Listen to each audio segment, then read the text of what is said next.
సింహరాశి వాళ్ళకి ఆగస్టు మాసంలో 4 గ్రహాలు బాగా యోగిస్తున్నాయని చెప్పుకోవచ్చండి. ప్రధానంగా ఏమిటి అంటే ఈ మాసంలో భోజనము, ఆహార సమయ పాలన అనేటువంటిది సక్రమంగా పాలించండి.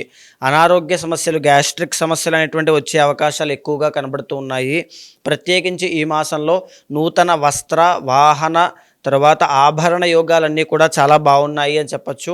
బంధుమిత్రుల యొక్క సహకారము, బంధుమిత్రులతో కలిసి సరదాగా విందు వినోద కార్యక్రమాలకు వెళ్ళడము, ఇలాంటివన్నీ కూడా ఖచ్చితంగా చూస్తారు అని చెప్పచ్చు.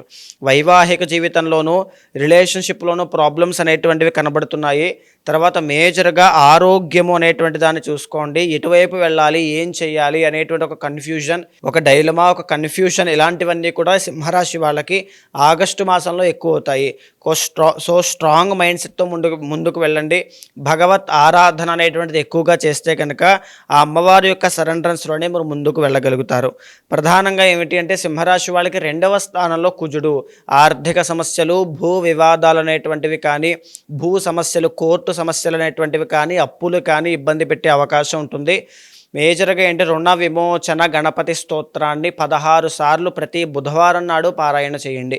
దీని మూలాన రుణ బాధలు ఉన్న వాళ్ళందరికీ కూడా తప్పకుండా విముక్తి కలుగుతుంది. ప్రధానంగా ఆరోగ్యాన్ని చూసుకోండి.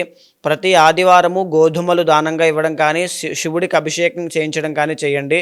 వరలక్ష్మి వ్రతం నాడు 8వ తారీఖున తప్పకుండా కనకధార స్తోత్రాన్ని 9 సార్లు పారాయణ చేయండి. మంచి సద్బుద్ధి, జ్ఞానము, తర్వాత ధన సంపదలన్నీ కూడా కలుగుతాయి.